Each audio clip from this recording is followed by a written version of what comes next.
দর্শক, দিনের শুরু মানেই পত্রিকার পাতায় কি কি শিরোনাম রয়েছে সেই শিরোনামগুলো আমাদেরকে জানাবেন আমাদের সহকর্মী প্লাবন রহমান। তিনি রয়েছেন স্টুডিওতে, সরাসরি যেতে চাই তার সঙ্গে। প্লাবন। তামান্না, ধন্যবাদ আপনাকে। আজকে যদিও একেবারে রবিবার, খুবই ব্যস্ততম দিন, তারপরেও একটু আমরা সকালে পত্রিকার দিকে অনেকেই নজর দেন, অফিস যাওয়ার পথে নজর দেন। আমরা একটু দেখতে চাই পত্রিকার পাতায় কি খবর, আসলে গুরুত্বপূর্ণ খবর। প্রথমেই আমরা প্রথম আলোর দিকে নজর দিতে চাই। দেশের গুরুত্বপূর্ণ দৈনিক। মন্ত্রীপাড়ায় হবে 3 নতুন ভবন। মন্ত্রীদের জন্য 9030 বর্গফুটের ফ্ল্যাট নির্মাণ করবে সরকার। 9030 বর্গফুটের ফ্ল্যাট, বিশাল বড় ফ্ল্যাট। নিশ্চয়ই বুঝতে পারছেন। প্রস্তাবিত প্রকল্পের ব্যয় 786 কোটি টাকা। 71টি বাংলো ফ্ল্যাট। ঢাকায় মন্ত্রীদের জন্য রয়েছে 71টি বাংলোর ফ্ল্যাট। এর মধ্যে এই প্রকল্পটি নিয়েছে গণপূর্ত দপ্তর। পাশাপাশি ইউক্রেন যুদ্ধের বিষয়টি গুরুত্বপূর্ণ হিসেবে এসেছে সামনে। ইউক্রেন যুদ্ধ বন্ধে ত্রিপক্ষীয় বৈঠক হচ্ছে, আলোচনা গঠনমূলক। পরবর্তী বৈঠক হবে 1 ফেব্রুয়ারি। পাশাপাশি তারেক রহমান যে গতকাল রিলস প্রতিযোগিতায় যারা অংশ নিয়েছিলেন তাদের সেই যুবক যুবতীদের সঙ্গে বৈঠক করেন। সেখানে আইন শৃঙ্খলা ও দুর্নীতি নিয়ন্ত্রণ সর্বোচ্চ অগ্রাধিকার থাকবে। তারেক রহমান বলেছেন, আমার ভাবনায় বাংলাদেশ শীর্ষক প্রতিযোগিতায় বিজয়ী 10 জন তরুণ তরুণীর সঙ্গে একান্ত আলাপে তারেক রহমান জাইমা রহমান ছিলেন। সেখানে আইন শৃঙ্খলা এবং দুর্নীতি নিয়ন্ত্রণের সর্বোচ্চ অগ্রাধিকার দেবে বিএনপি, তেমনটাই বলেছেন তারেক রহমান। সেই খবরটি সামনে এনেছে প্রথম আলো। নিচের দিকে যাব দর্শক। গুরুত্বপূর্ণ খবর, যেমনটা আমরা আলাপ করছিলাম গুড মর্নিং বাংলাদেশের শুরুতে, সাকিবকে দলে বিবেচনার নাটকীয় সিদ্ধান্ত। আসলেই হঠাৎ করে এই সিদ্ধান্ত নিতে যাচ্ছে বিসিবি, নিয়েছে গতকাল বিসিবির বোর্ড সভায় সিদ্ধান্ত হয়েছে। উত্তরাঞ্চল সফরে ছিলেন জামায়াত আমির, সেই খবরটি গুরুত্বপূর্ণ খবর। যুবকদের বেকার ভাতা দেব না, দক্ষ হিসেবে গড়ে তুলব, যেটি জামায়াত আমির প্রতিশ্রুতি দিয়েছেন উত্তরবঙ্গ সফরে গিয়ে। আমরা একটু যেতে চাই যুগান্তর পত্রিকায়, একটু নজর দেব। অসহিষ্ণু হয়ে উঠেছে রাজনীতি, ঠিক খুবই গুরুত্বপূর্ণ খবর। যে বিষয় নিয়ে মানুষ একটু অস্বস্তি আবার বিগত দিনের রাজনীতি দেখতে পাচ্ছে। এই ভোটের মাঠে আক্রমণাত্মক বক্তব্য আমরা দেখছি। এক দল আরেক দলকে পাল্টাপাল্টি বক্তব্য দিচ্ছে, আক্রমণাত্মক, যেটি আসলে সাধারণ মানুষও খুব ভালোভাবে নিচ্ছে না। সেই খবরটি প্রধান খবর যুগান্তরের। বাংলাদেশ ছাড়াই বিশ্বকাপ হচ্ছে, সেটিও গুরুত্বপূর্ণ খবর বাংলাদেশের জন্য, বিশেষ করে যারা ক্রিকেট পছন্দ করেন, ক্রিকেট প্রেমী মানুষ, তাদের জন্য একটা হার্ট শকিং ডে গতকাল। সেই জায়গাটাই বাংলাদেশের পরিবর্তে এরই মধ্যে স্কটল্যান্ডকে নিয়েছে আইসিসি, এবং বাংলাদেশ এই সিদ্ধান্তের বিরুদ্ধে আসলে আইনি লড়াইও যাচ্ছে না।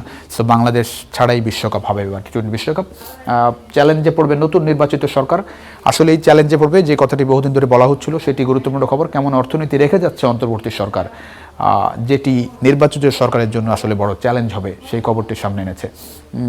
আপনারা দেখতে পাচ্ছেন এটি একটি গুরুত্বপূর্ণ খবর। আমরা একটু অন্যদিকে যেতে চাই। সমকাল পত্রিকায় একটু নজর দেব দর্শক। এটিও গুরুত্বপূর্ণ দৈনিক বাংলাদেশের স্বপ্নভঙ্গের দিনে বিসিবির সাকিব জুয়া। সাকিবকে ফেরানোর যে খবরের কথা বলছিলাম, সেটি প্রধান খবর, প্রধান শিরোনাম করেছে দৈনিক সমকাল। হঠাৎ সাকিবকে ফেরাচ্ছে বিসিবি। টি-20 বিশ্বকাপের একটি স্বপ্নভঙ্গের দিন, সেই দিনেই সাকিবকে ফেরানোর খবর এসেছে। প্রার্থীর 34% তরুণ যুবা, এই যে খবরটি, এটি খুবই গুরুত্বপূর্ণ খবর।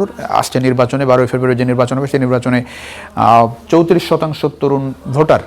এই ভোটাররাই আসলে ফলাফলে প্রাধান্য রাখবে, কোন দল আগামী নির্বাচনে আসলে ক্ষমতায় আসবে, সেটি অন্যতম খবর সমকালের। নতুন ওষুধের সর্বোচ্চ 33% পর্যন্ত দাম বৃদ্ধির সুযোগ। ওষুধের দাম নির্ধারণ নীতিমালা অনুমোদন করা হয়েছে। ওষুধ কোম্পানিগুলো বছরে 5% হারে দাম বাড়াতে পারবে, এতে সরকারের নিয়ন্ত্রণে থাকবে দাম। একতরফা ওষুধের মূল্য নির্ধারণের অভিযোগ ব্যবসায়ীদের।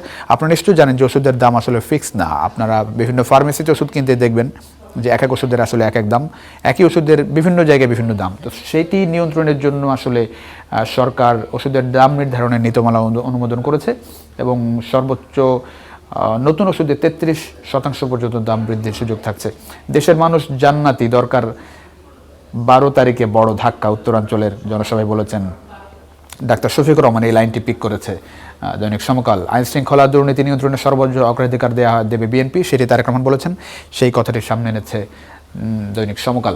আমরা একটু ইত্তেফাকের দিকে নজর দেবো। এটিও অন্যতম গুরুত্বপূর্ণ দৈনিক বাংলাদেশের। অনেক মানুষের হাতে এই পত্রিকাটি যায়। এই সকালে একটু এই পত্রিকার দিকে নজর দিচ্ছি দর্শক। এখানে প্রধান খবর করা হয়েছে আসলে ক্রিকেট প্রসঙ্গ। বাংলাদেশকে ছাড়াই হচ্ছে টি-20 বিশ্বকাপ, টুর্নামেন্ট বয়কটের সিদ্ধান্ত নিতে পারে পাকিস্তান, সেই খবরটিও দিয়েছে ইত্তেফাক। জরায়ুমুখ ক্যান্সারের ঝুঁকিতে 6,40,00,000 নারী, অন্তত 90% কিশোরীকে এইচপিভি টিকার আওতায় আনতে হবে। গুরুত্বপূর্ণ খবর নারীদের জন্য, এবং এটিও প্রধান খবর। আপনারা দেখতে পাচ্ছেন, নিশ্চয়ই আপনারা জানেন যে দর্শক, এক এক সংবাদ মাধ্যম, এক এক গণমাধ্যম এক এক বিষয় আসলে গুরুত্বপূর্ণ হিসেবে সামনে নিয়ে আসে। রাজনীতি ছাড়া একটু প্রথম পাতার উপরিভাগ আসলে রেখেছে দৈনিক ইত্তেফাক। দেখতে পাচ্ছেন, একটি হচ্ছে জরায়ুমুখ ক্যান্সারের খবর, আর একটি হচ্ছে ক্রিকেট প্রসঙ্গ। নিচে আমরা দেখতে পাচ্ছি তারেক রহমানের খবর, বিএনপির খবর। ফ্যামিলি কার্ডের সরকারের নানা সুবিধা এক জায়গায় আনতে চাই বিএনপি, সেই কথাই বলেছেন। রিল বিজয়ীদের সঙ্গে মেয়েকে নিয়ে যে আড্ডা দিয়েছেন গতকাল তারেক রহমান, সেটি। পাশাপাশি জামাত আমিরের খবর আছে, ক্ষমতায় যাওয়ার সুযোগ পেলে সবাইকে নিয়ে সরকার গড়ব, এই কথা আগেও জামাতের পক্ষ থেকে বলা হয়েছে। সব দল মিলে তাহলে আসলে সরকার গঠন করতে চাই। এবং রংপুরে গতকাল পীরগঞ্জের শহীদ আবু সাঈদের কবর জিয়ারত করেন ডাক্তার শফিক রহমান, সেই ছবিটিও আসলে এখানে সংযুক্ত করেছে। পাশাপাশি আমরা একটু যেতে চাই দর্শক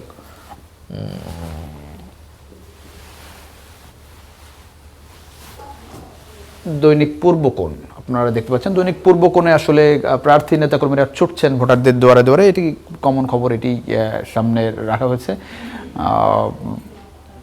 ঘুরে ফিরে নির্বাচনের খবরই এখানে আসলে আসে। আমি একটু নিউ এজ একটি ইংরেজি দৈনিকে দর্শকের নজর দিতে চাই। Bangladesh replaced by Scotland in টি-20 ওয়ার্ল্ড কাপ, এই খবরটি আসলে সামনে রয়েছে। এটি গুরুত্বপূর্ণ খবর বাংলাদেশের জন্য। আমি যেটি বলছিলাম যে মন খারাপ করা খবর, শেষ পর্যন্ত বাংলাদেশকে চাইলেই কিন্তু আইসিসি যদি চাইতো বাংলাদেশের খেলার ভেন্যুগুলো শ্রীলঙ্কাতে খুব সহজেই আসলে রিপ্লেস করতে পারতো, কিন্তু আইসিসি অনেক ক্ষেত্রেই বলা হয় যে ভারত নিয়ন্ত্রিত, সেটি আবারও হয়তো বা প্রমাণিত হলো এই সিদ্ধান্তের মধ্য দিয়ে। পাকিস্তানের খেলা কিন্তু আসলে সব শ্রীলঙ্কাতে হবে, সেক্ষেত্রে বাংলাদেশের খেলাও শ্রীলঙ্কাতে হওয়ার সুযোগ ছিল, সেটি আসলে আইসিসি সেই সুযোগ আসলে বাংলাদেশকে দিল না। ফাইনালি স্কটল্যান্ড রিপ্লেসড হচ্ছে। Three wheeler menace on across country, three wheeler যে দাপট সড়ক, মহাসড়কে, সেই খবরটি সামনে এনেছেন নিউজেও দেখছেন আপনি যে এই যে প্রধান দুটি খবর সামনে আনা হয়েছে, সেটিও রাজনীতি, কিন্তু অনেকেই আসলে রাজনীতি পছন্দ করেন না। সো সেক্ষেত্রে কিন্তু বিভিন্ন পত্রিকা রাজনীতির বাইরের বড় খবরগুলো সামনে আনার চেষ্টা করে। Media reform opportunity squandered, interview with Kamal Ahmed, এটিও বড় খবর হিসেবে সামনে নিয়ে আসা হচ্ছে। Candidate widely violate polls code, সারা দেশে আসলে পোলস কোড যেটি আসলে বোঝাতে চেয়েছে যে নির্বাচনী আচরণবিধি, সেই আচরণবিধি আসলে বড় সড়োভাবে আসলে ভঙ্গ হচ্ছে, সেই খবরটি নিয়ে এসেছে। আমরা একটু যেতে চাই দৈনিক বাংলাদেশ প্রতিদিনে, সেখানে লেভেল প্লেইং ফিল্ড নিয়ে পাল্টাপাল্টি অভিযোগের খবর নিয়ে এসেছে বাংলাদেশ প্রতিদিন। তেলা মাথায় তেল আর কত, এটি একটি অনৈতিক কলাম। পাশাপাশি সরকারে গেলে গুরুত্ব পাবে প্রাথমিক শিক্ষা, তারেক রহমান বলেছেন। জামায়াত আমির বলেছেন বিভক্তির নয় ঐক্যের বাংলাদেশ চাই, সেই খবরটি সামনে এনেছে দৈনিক বাংলাদেশ প্রতিদিন। উত্তপ্ত ভোটের মাঠ, সেটি সব মিলিয়ে যে প্রচারণা, সেই খবরটি সামনে আনা হয়েছে। আমরা একটু দৈনিক জালালাবাদে যেতে চাই। দৈনিক জালালাবাদ সিলেটের একটি গুরুত্বপূর্ণ দৈনিক, সেখানে দেখতে পাচ্ছেন বিএনপি জামায়াতের বাকযুদ্ধ জমে উঠেছে ভোটের মাঠ, সেটি গুরুত্বপূর্ণ খবর। সারা দেশেই আসলে প্রচারণায় ব্যস্ত প্রার্থীরা। সিলেটে কাটছেন এলপিজি সিলিন্ডার সংকট। এলপিজি সিলিন্ডার সংকটটা আসলে দুটো সিলেটে না, সারা দেশেই মানুষ কিন্তু সিলিন্ডার গ্যাস কিনতে হিমশিম খাচ্ছে। অনেকটা ডাবল দাম হয়ে গেছে। যে সিলিন্ডারের দাম 1300-1400 টাকা ছিল, সেটি হয়তো বা 2500-2600 টাকায় কিনতে হচ্ছে। সারা দেশে একই বাস্তবতা, এই জায়গাটি নিশ্চয়ই সরকার নজর দেবে, সেটি একটি গুরুত্বপূর্ণ খবর। পাশাপাশি ইসি কঠোর না হলে নির্বাচন প্রশ্নবিদ্ধ হতে পারে, সুজনের পক্ষ থেকে বলা হয়েছে। নির্বাচন কমিশনের আরও শক্ত ভূমিকা আসলে সুশাসনের জন্য নাগরিক সুজন আসলে দেখতে চায়। দেশের পর খবরদারি সহ্য করবো না, জামাত আমির বলেছেন। যেমনটা বলছিলাম যে বিভিন্ন গণমাধ্যম বিভিন্ন লাইন আসলে সামনে নিয়ে আসে। জামায়াত আমির উত্তরাঞ্চল সফর করেছেন, 4 জেলায় তিনি বৈঠক করেছেন, জনসভা করেছেন, সেখানে তিনি বলেছেন দেশের পর খবরদারি সহ্য করবো না। সব মিলিয়ে এই ছিল মোটামুটি নির্বাচনের পাশাপাশি অন্যান্য বিভিন্ন খবর সামনে এসেছে। বিশেষ করে বাংলাদেশের যারা ক্রিকেট প্রেমী তাদের জন্য যে মন খারাপ করা খবর, টি-20 বিশ্বকাপে বাংলাদেশের খেলা হচ্ছে না। পাশাপাশি স্কটল্যান্ডকে বাংলাদেশের জায়গা নেওয়া হয়েছে। অন্যদিকে সাকিবকে ফেরানোর সিদ্ধান্ত বিসিবির, সেটিকে অনেক গণমাধ্যম সামনে এনেছে এবং এটিকে হঠাৎ সিদ্ধান্ত বলছে বেশ কয়েকটি গণমাধ্যম। তো এই ছিল মোটামুটি তামান্না আমার কাছে বিভিন্ন পত্রিকায় পাতায় গুরুত্বপূর্ণ খবর। প্লাবন, ধন্যবাদ আপনাকে আমাদের সঙ্গে যুক্ত হয়ে আপনি পত্রিকার পাতার প্রধান শিরোনামগুলো আমাদেরকে জানাচ্ছিলেন।